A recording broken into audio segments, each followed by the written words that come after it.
This is a Ramana Maharshi self-knowledge satsang. Self-knowledge is what brings self-realization, the deep experiential knowledge of your own existence here and now.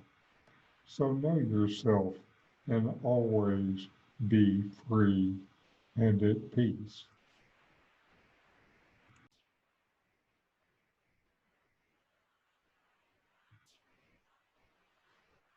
Welcome. I'm Richard Clarke, hosting this satsang. I've followed Ramana Maharshi for 30 years. I took satsang for years from one of the finest teachers of Ramana Maharshi, Nome of SAT in Santa Cruz. I am a seeker like you, sharing what we love.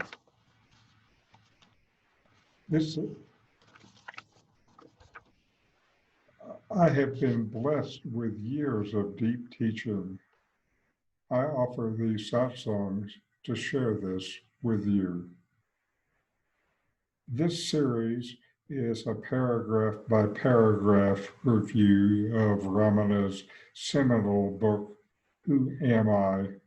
The all text version, edited by Ramana himself.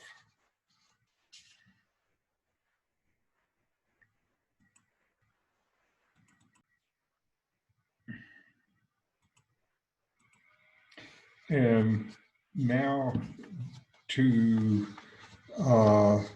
Who Am I? This is paragraph 14.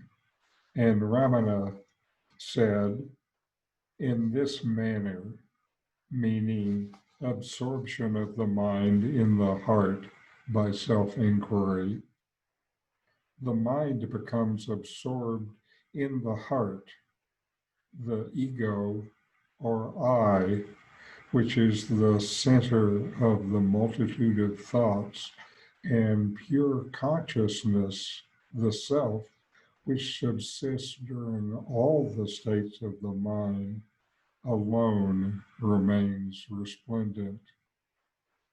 It is this state where there is not the slightest trace of the I thought that is true being of oneself, and that is called quiescence or Mouna, silence.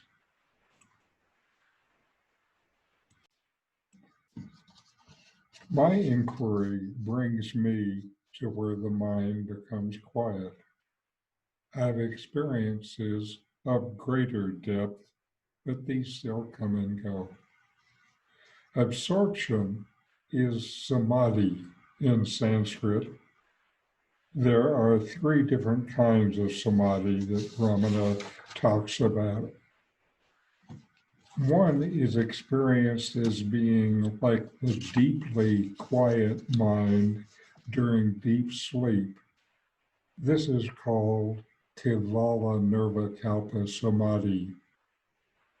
Ramana describes Kevala this way: the mind lies immersed in the light of the self, whereas in deep sleep, the mind lies in darkness.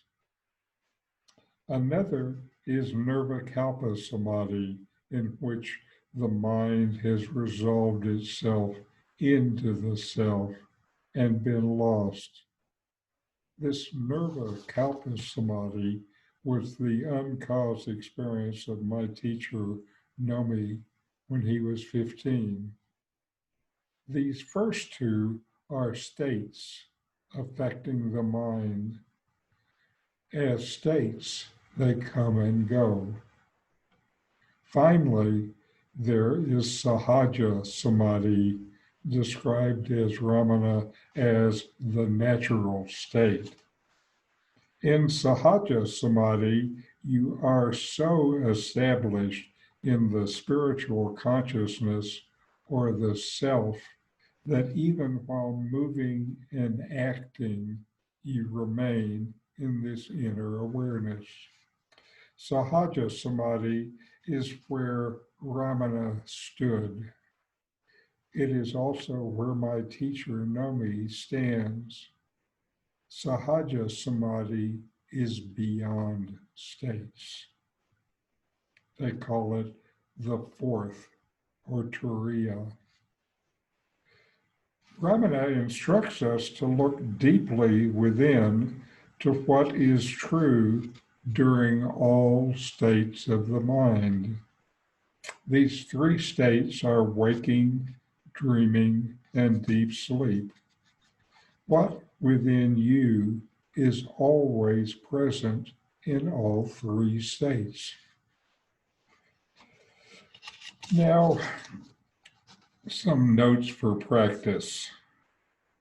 In my deepest inquiry, I have known silence. In this silence, all that might be a distraction is like foam on a bubble, insubstantial and not binding. Sometimes when I meditate, I stand in the silence. You can hear it behind all the noise. The noise exists within silence and depends on silence for its very existence. Notice this silence within yourself.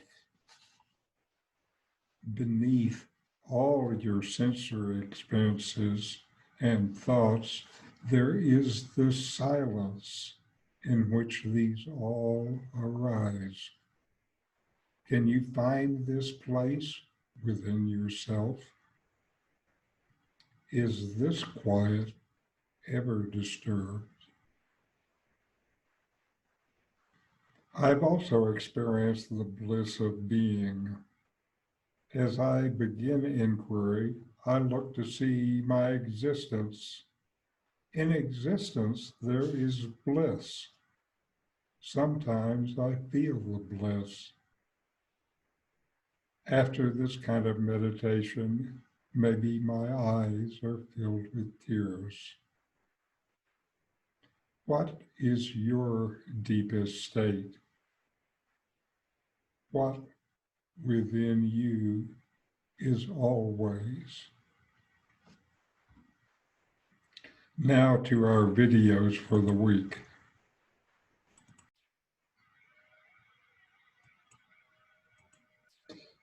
The first is Swami Sarvapriyananda, who's the head of the New York Vedanta Society, and his video is a part of a talk, The Silence Beyond Om.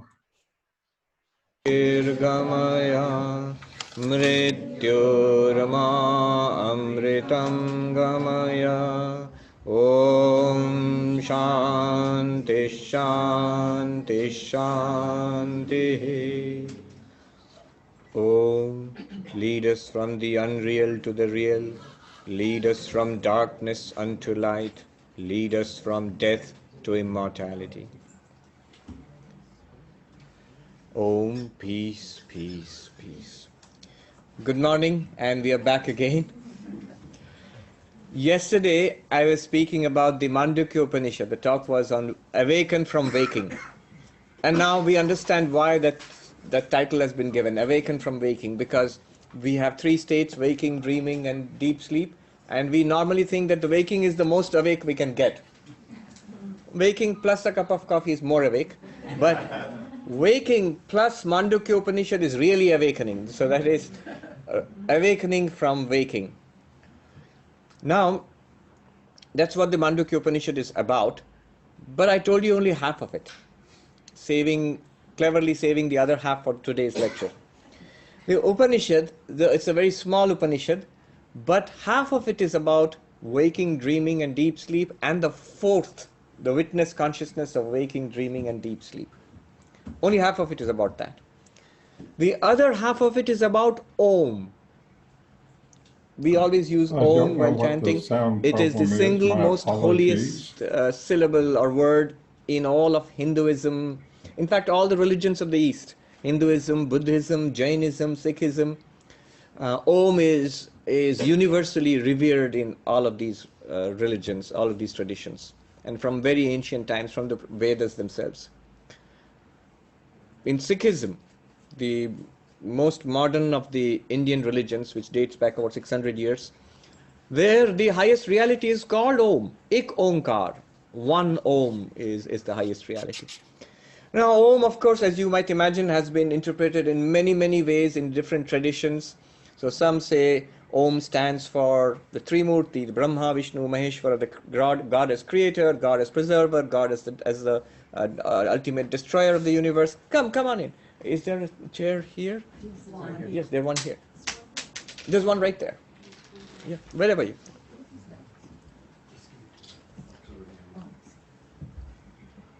But the most profound interpretation of Om and the understanding of Om is found in the Mandukya Upanishad, the deepest. Why is Om discussed in the Mandukya Upanishad? Well, the Mandukya Upanishad does not waste words. It's really, really tiny. Having told us about Turiya, the fourth, the real aspect of ourselves, which we have to realize as ourselves. Once you realize that, you are enlightened, you are beyond suffering. But the Mandukya Upanishad spoke about waking, dreaming, and deep sleep, and the consciousness, one consciousness in which they all appear, and that is what we are. Now the question arises, is this sufficient? If you get it, is it enough to make you enlightened? The answer is both yes and no. If you understand it, that is the foundation for enlightenment. But that itself is not equal to enlightenment. Because you might very well understand it and still say, wait a minute, you advertise that if I'm enlightened, I'll transcend all suffering and I'll get this ultimate bliss or whatever you're talking about. But that's not happening. But I've got a fair understanding of what you're talking about. So this understanding, while essential, remember we are on the path of knowledge. This is Jnana Yoga. So understanding, while essential on the path of knowledge, is not sufficient. What is sufficient? This must deepen into realization. This deepening into realization, first of all, intellectual understanding, conviction, and that deepens into realization. What is realization then? It becomes a living fact. Just like I feel I am Swami Sarvapriyananda, I'm this person. It's not an understanding, it's the basic fact of my life. That's what we feel when we, in our unenlightened state. Exactly with that kind of confidence, with that kind of clarity, even more so when you feel that, when you know and you feel and you recognize that you are this unchanging, immortal consciousness in which waking, dreaming, and deep sleep rotate daily. The universe appears and disappears every day within you, that consciousness. When you feel that, when you actually see that, that is realization. Then you can actually claim that you are beyond sorrow and suffering. How do you make that happen? For that, the Mandukya prescribes a practice. So many people sit up at this point, that's what I wanted. You should have led with that. What do I actually do? What do I have to do with all this abstract philosophy? Give me something to do. But unfortunately, this doing will not work unless you understand it. Once you get it, this practice is just a way of deepening the understanding. If the understanding is not there, the practice will be a nice practice. You'll feel a little calm after it, that's all. You're very far from enlightenment. So what is this practice? It takes the holy word Om and analyzes it. It goes like this. It's a method of meditation which will enable us to deepen our understanding of the Turiya, the fourth. Now what does it do? It tells us, look at Om. Om has 4 letters in it, or 4 sounds in it. In Sanskrit, Chatur Matra, 4 letters. Actually 3 letters followed by silence. So what are the 3 letters?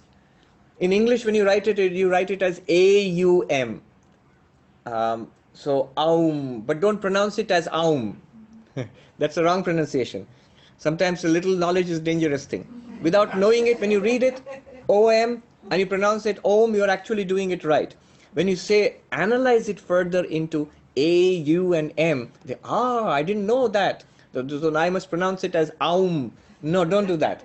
That's wrong. Why? By the rules of. Um, uh, do you have a place to sit? Yeah. By the rules of Sanskrit grammar, when you have A and U together, one after another, they join together. It's called a conjunction, sandhi, and it becomes O. So A and U together becomes O. So when you pronounce it, it's not Aum, but it's Om. The O includes the A and the U. The O includes the A and the U. They're hidden, they're merged in there, in the sound O. Also, it is not A, U, and M. The original Sanskrit is A, U, and So the closest approximation we get in English is A, U, and M. But happily, when you put it together as OM, the sound is correct. That's what it's supposed to sound like, Om. So, A, U, M. 3 letters. When you complete it, it becomes Om, followed by silence. That's the 4th. Now, if you treat Om like this, with 4 matra in Sanskrit, 4 letters or 4 matra, immediately it strikes you, hey, wait a minute. Didn't you say yesterday that the self, I, myself, have 4 aspects? Yes, you do. You have a waking aspect, the waker and the waker's universe. You have a dream aspect, the dreamer and the dream world. You have a deep sleep aspect, the blankness of deep sleep, and the consciousness, the 4th, the consciousness in which all this is happening or appearing. Now, Om has 4. Would it be a good idea to map them? Yes, Mandukya says it. That's what I'm going to do. You have 4 letters in Om, 3 letters in one silence, and 4 aspects of the self. Mandukya says, do this. Associate the letters with the aspects of the self. In Sanskrit, pada, matra, matrascha pada. Associate the letters and the states. So, just give it the name. Your entire waking world, this one, and you yourself, the body, the mind, the person, all of this, you give it the name. Associate in your mind strongly. This is, I'm calling it A.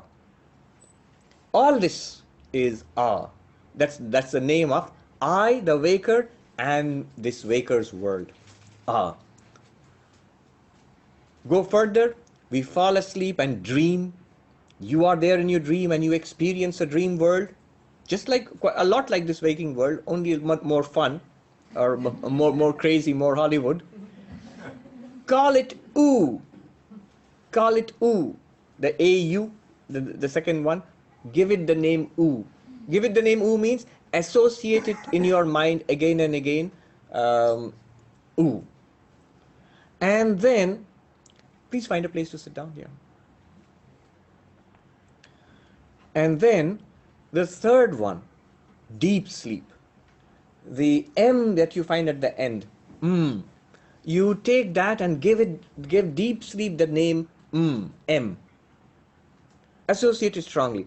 Remember, you don't have to go into your dream world. You don't have to fall asleep. You shouldn't.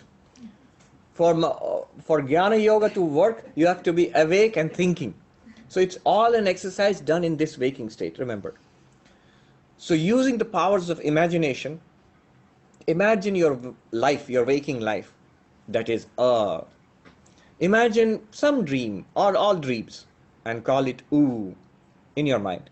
And then deep sleep experience, call it Now when you chant Om, either loudly or softly or in your mind, preferably in the mind, when you chant it, first you chant it in a low tone, in a long Om.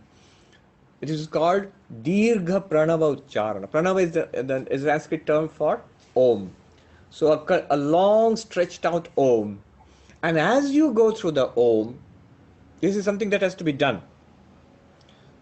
Bring to your mind the associations as you go through Om. So here, as you go through Om, you say, here I am.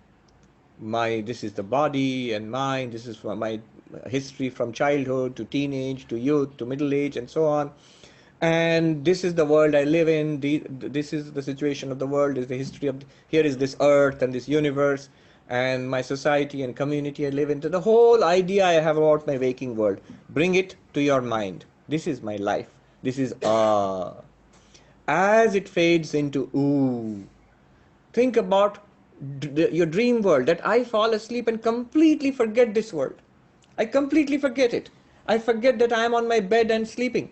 I forget that also, my bedroom, and I'm sleeping on my bed. All of that is forgotten. And I inhabit a dream world, entirely projected in the mind, where I am also a part of that world. I am a person who has got happiness, who has got misery, who has fears and anxieties and desires in that world and move around. I think they are different people. I think they are different objects, places to visit, things which will happen. All of that is ooh. That's my second aspect of my experience of myself. And then it merges in deep sleep. I do not see any external world. I do not dream any dreams. I am not even aware of myself in deep sleep. If you're aware that I'm in deep sleep, then you're not in deep sleep. So deep sleep, my deep sleep world, absolute blankness. I do not experience an external world. I do not experience a dream world. I do not even experience myself as sleeping.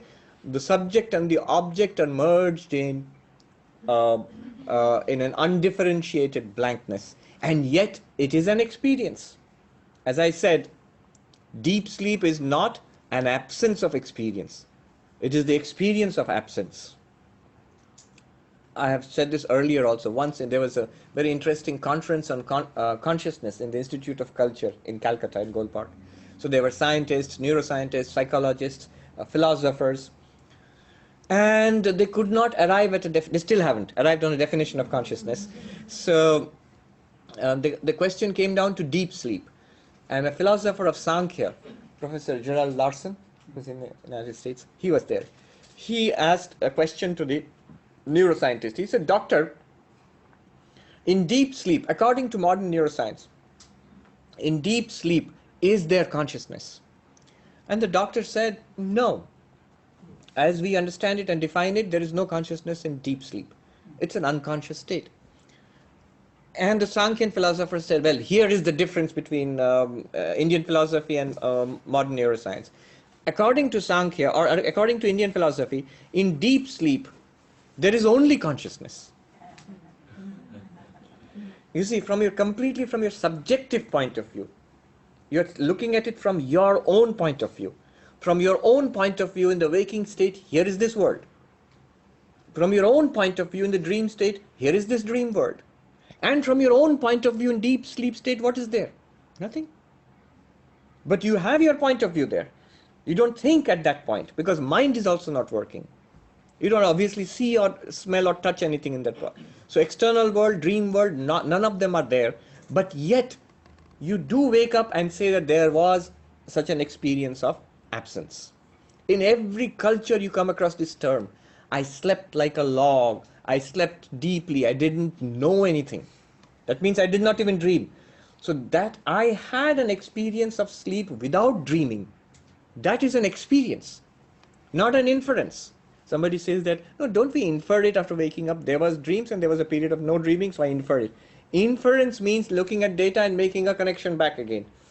Do you actually wake up and then you look at your clock? Okay, there was 30 minutes of dreaming, then there's 2 hours unaccounted for. That must be deep sleep. Do you do that in the morning and a sleep audit? No. You straight away feel, I dreamt and there were periods of nothingness.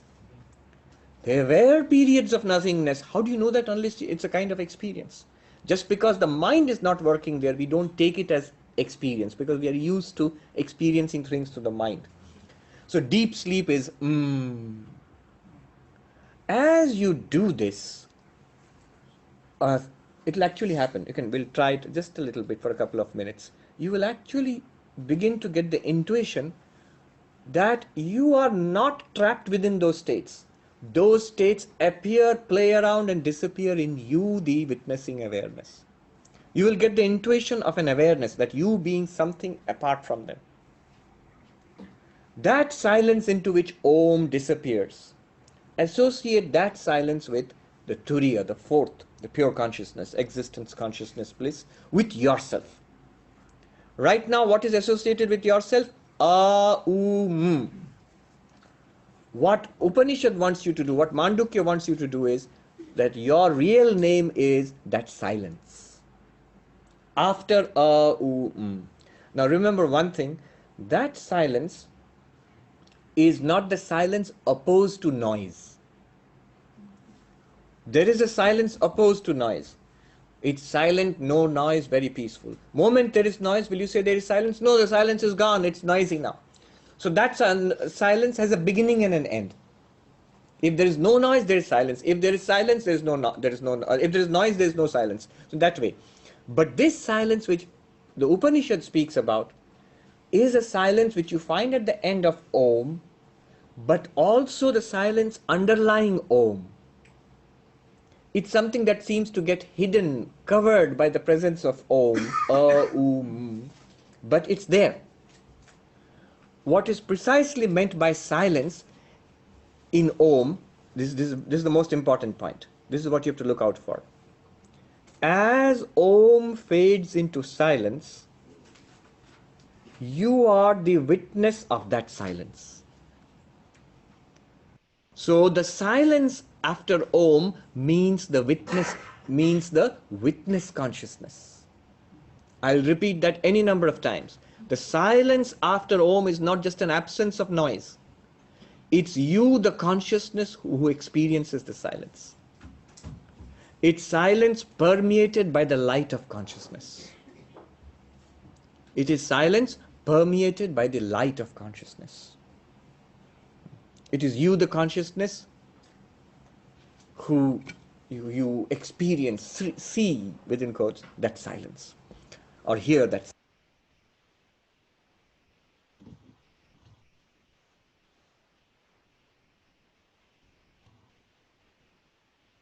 Next, we have Mooji, who is probably the most popular teacher in the world of Neo-Advaita. And he will lead us in a meditation. You are silence itself.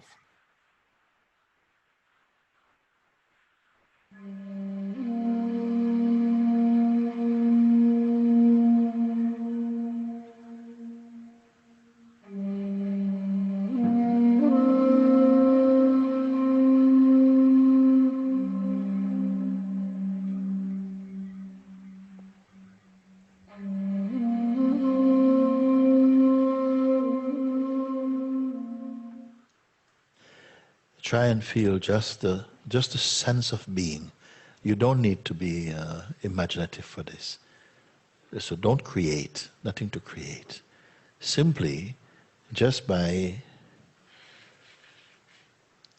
staying empty, in the pulse of being, there's just the sense of being is here. Look and feel. It has no story. It has no beginning. Look and see. Does it have an end? Does it? It has no shape, no opinions, no belief. And yet, there's such a wonderful sense of completeness, if we can use this kind of word here.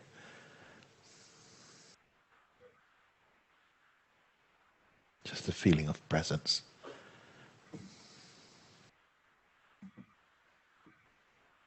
If some thoughts or some sensations are coming, they will not have the power to pull your attention into some bushes.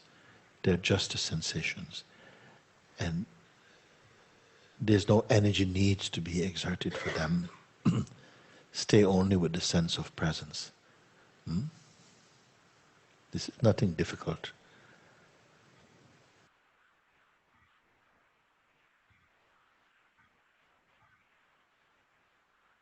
look also that there isn't really any need to be looking for what's next or what's the next step. There's no next step needed for the sense of being. It is happily resting in itself.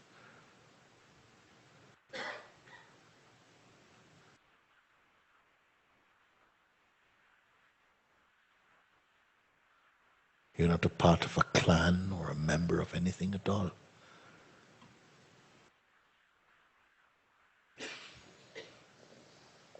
Any amount of sensations or thoughts can appear in the vastness of the space of being. They cause no disturbance, they cause no disturbance. Notice like this, you can see. What could it mean to be disturbed? What it means? Who will be disturbed? The who's and the what's are only sensations arising in this open field. Who are you here?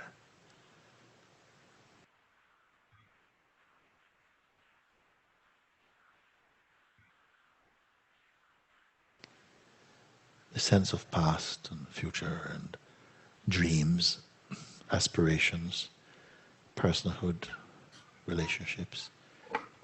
All these are only feelings and sensations arising in the space of being. The beingness itself is not attached to them. Look and see. They come and go. Don't identify as anything in particular.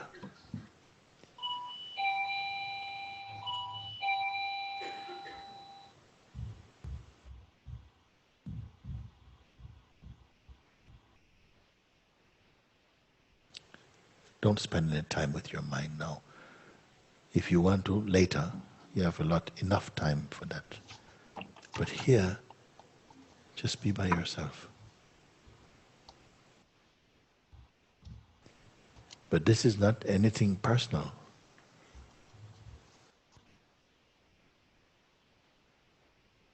You're more truly by yourself, impersonally than personally. Because personally, there's a lot of associations with the person, whereas there's none with the self.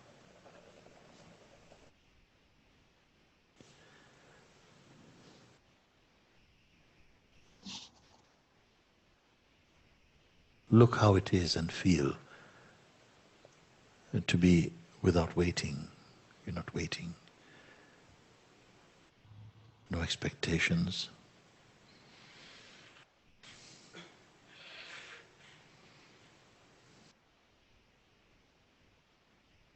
There are no steps to be taken, forward or backward.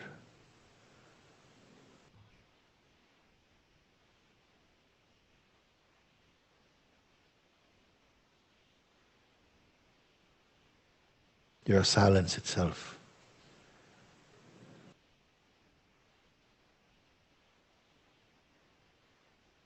Again, you're not imagining this. There's nothing to imagine.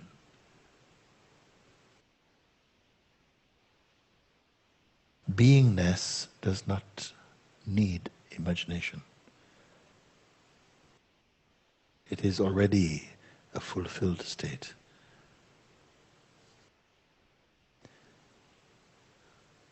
And there's no stories. For stories, you must touch your person again. It will give you no rest. The person sense exists in time. But beingness is timeless. It has no appointments.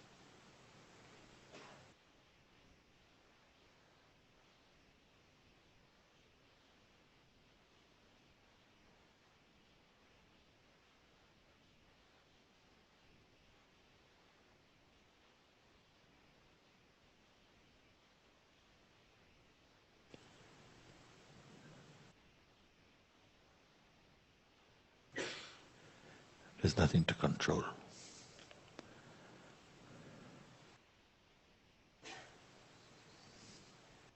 There's nowhere to go. That is better than where you are right now.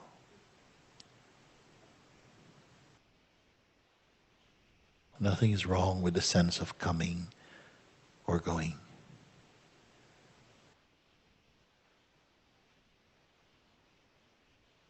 Rest in your own natural satisfaction.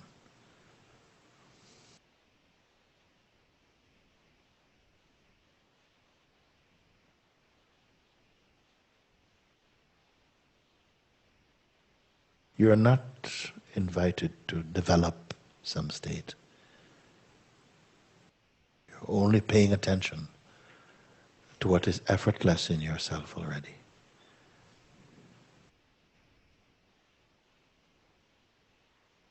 And that which is natural.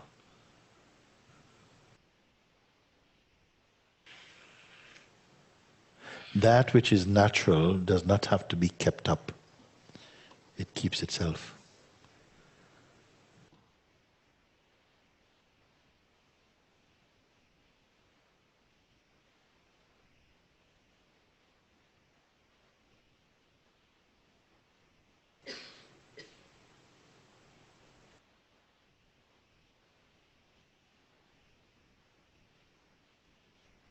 Pay attention to yourself, your sense of being.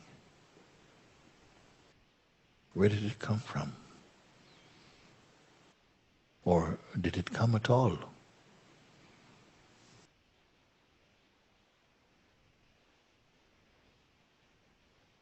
If it comes, it can also go.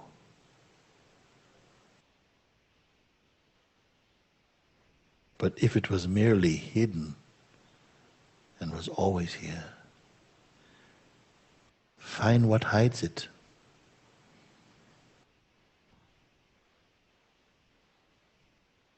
Now that you are here, nothing is missing, nothing of value, nothing of truth is missing.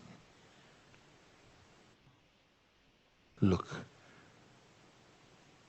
can this fade or go away? Is it different from what you are?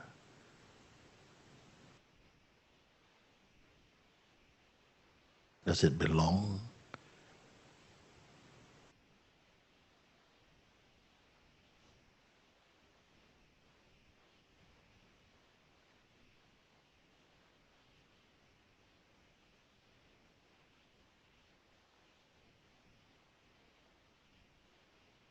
Can it be lost? Can it be kept?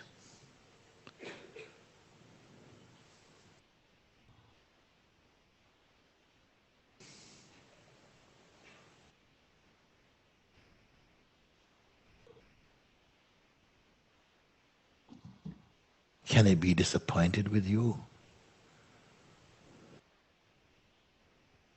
Does it judge?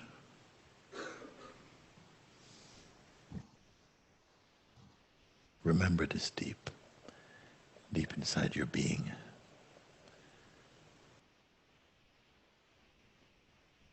You are the unchanging one, appearing as the changeful.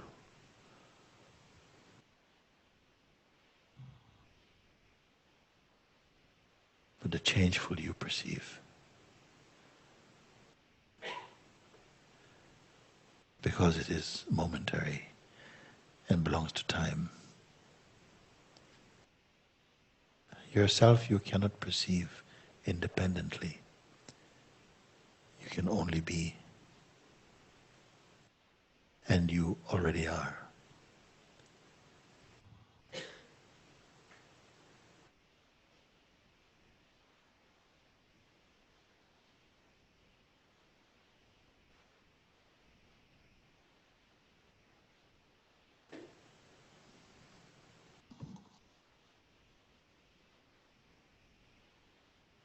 Time.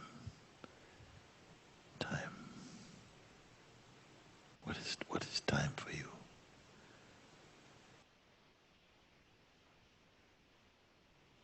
What about you is time? Look.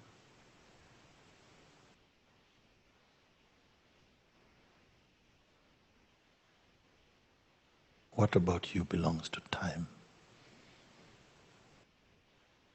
Look.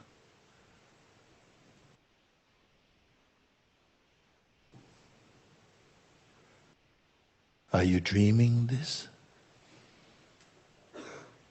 Are you inventing again?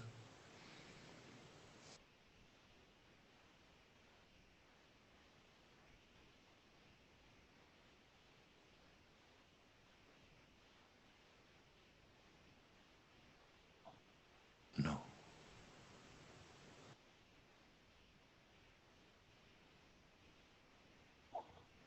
For once, don't create.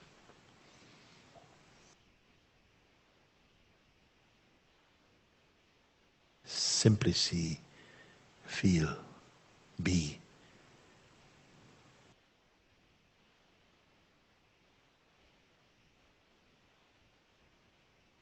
Be with this. More than talk about this. Be one with this. This is true self-respect, self-honor.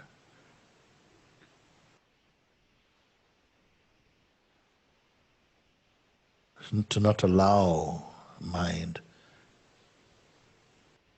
to create the sense of separation in you. You are one. All of you.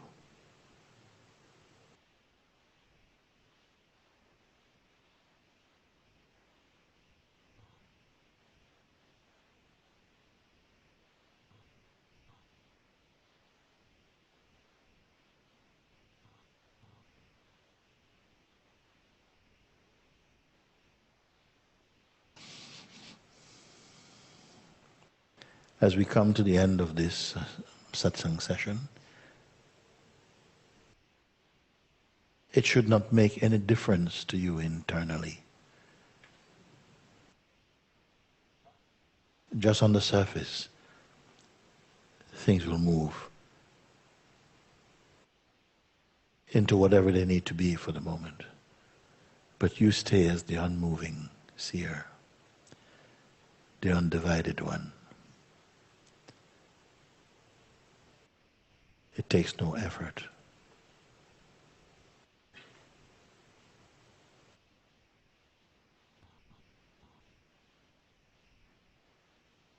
Mind always has something to say. But truly, you have nothing to say.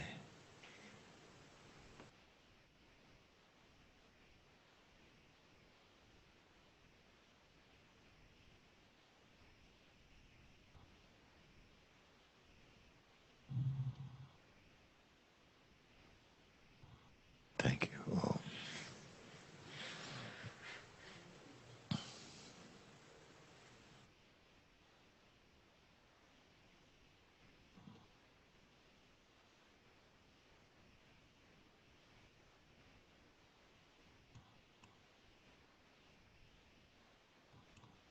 And finally, we'll hear from Nome. Nome was my teacher for many years. Meditate along with him to experience what he's talking about. Experience it, not just think about it.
Again, my apologies for the sound problems.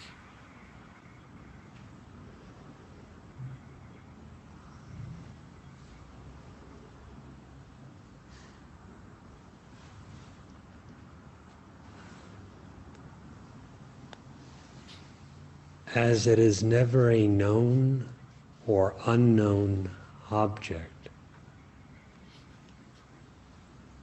the self is silence. It is of the nature of being, consciousness, bliss. Because there is no distinction or differentiation I'm sorry whatsoever for the sound. I'm just going to proceed to the... between the self and Brahman, but they are one and the same. Maybe others can hear. Bhagavan remains silent. It's fine. Okay. Because bliss is identical with being, the self being the supreme happiness itself. Sri Ramana remains silent.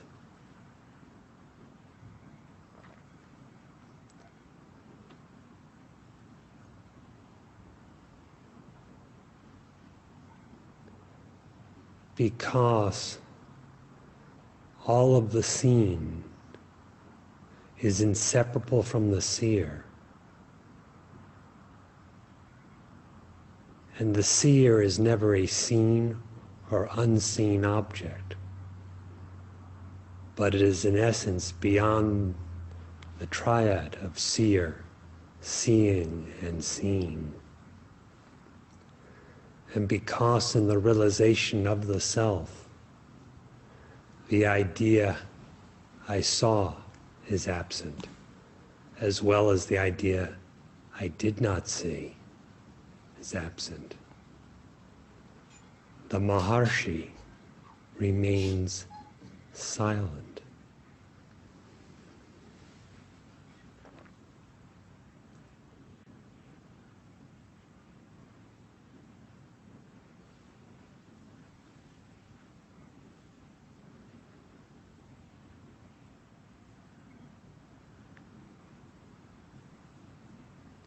Now, if the truth is of this nature,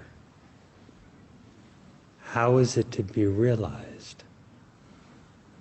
For the truth of the self is inconceivable.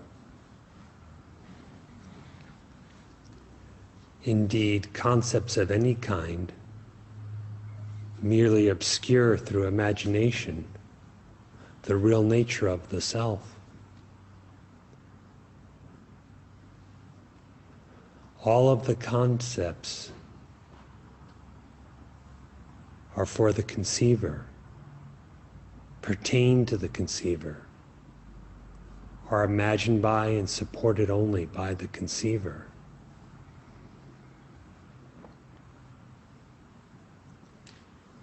If the misidentification constituting a conceiver is abandoned, the self alone remains, self-luminous, self-revealed, in self-knowledge.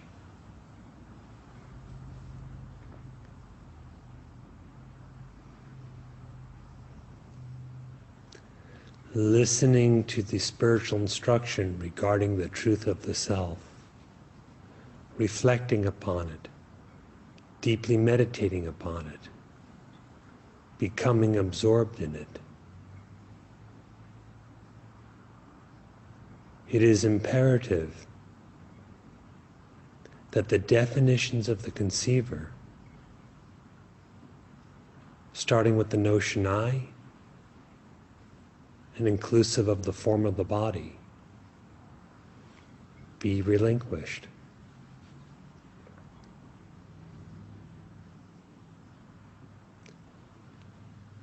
we should never expect the infinite and the eternal to squeeze into the finite and the temporary. We should never expect truth to correspond to our conception, but it is precisely in our abandonment of our conception that truth shines, self-revealed.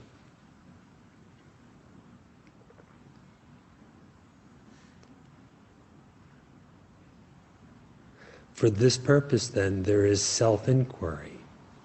Who am I? So that you discern the real nature of I. If you leave the false definitions of I intact and interpret the instruction, whether heard, read, or conveyed in silence, etc., accordingly, what gain will come of it?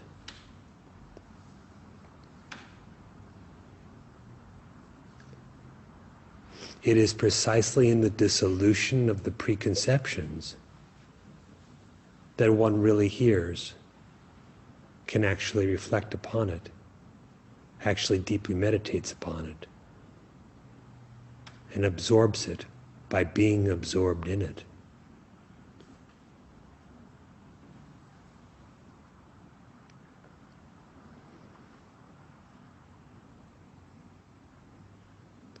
So if you're contemplating the Maharshi's teaching, meditating upon it, in order to accomplish that fruitfully, dissolve yourself. Dissolve where you stand.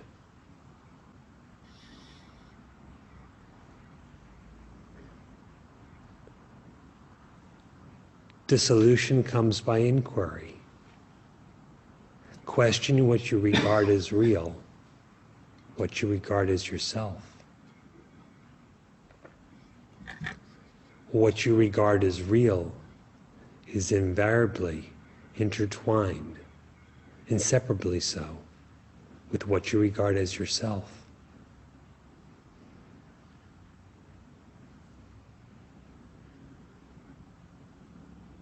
Who am I? Can you be the body? Can you be the senses? Can you be the mind?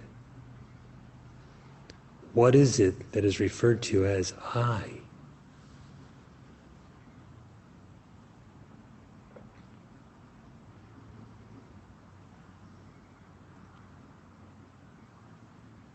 The teachings regarding liberation through self-realization are not to be grasped within the context of the notion of an ego I and its attendant misidentifications. By inquiry, dissolve those misidentifications and eliminate through knowledge their root, which is a fabrication of ignorance and is known by the notion I.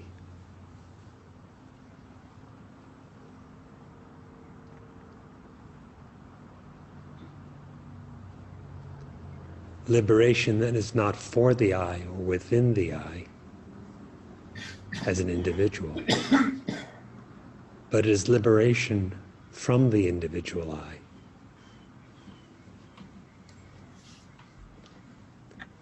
The eyeless true I is your real being.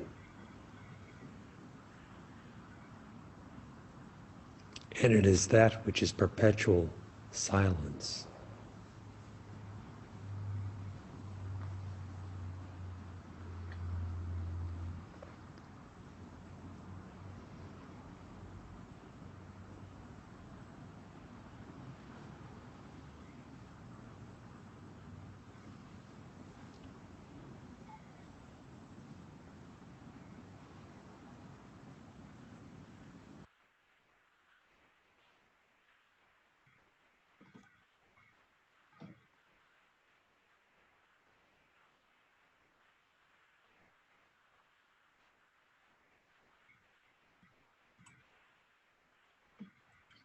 And now we will take a few minutes and meditate and inquire. And to start with, just notice that you exist. You exist, and you know that you exist without thinking it or sensing it. You are here. You are now. Then inquire, investigate within yourself. What is always within you? What is always there?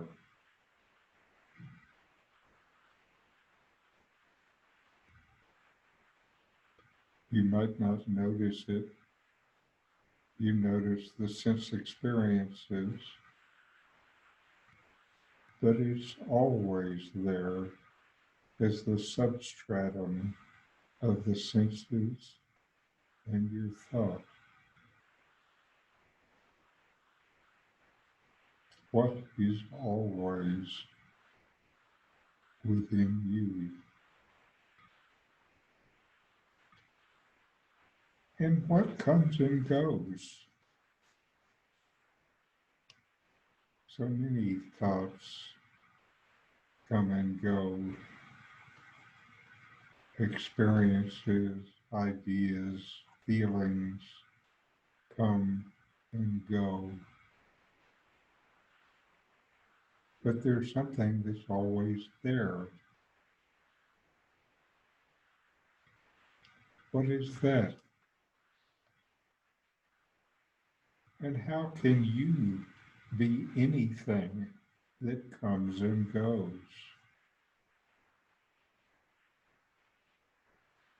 You do not come or go.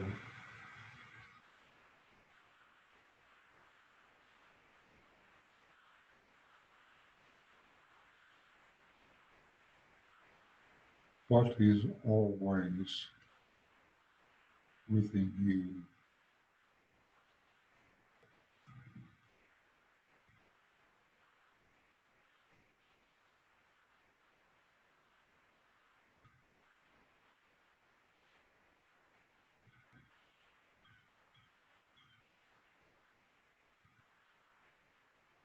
Who am I? What is the nature of my existence?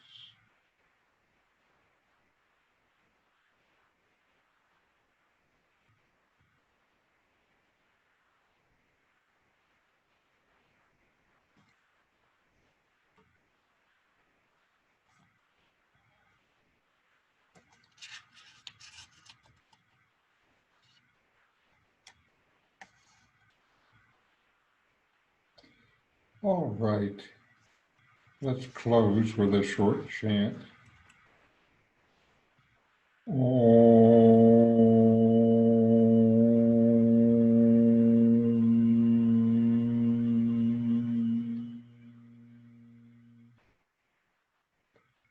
Shanti, Shanti, Shanti.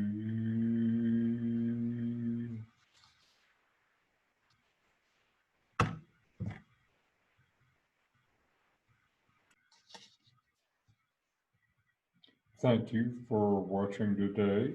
If this was of interest to you, I have more resources, a free book site, a YouTube site, and my blog.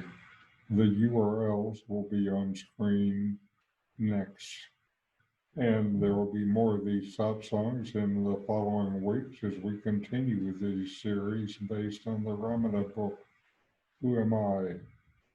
Thank you for letting me share this teaching with you.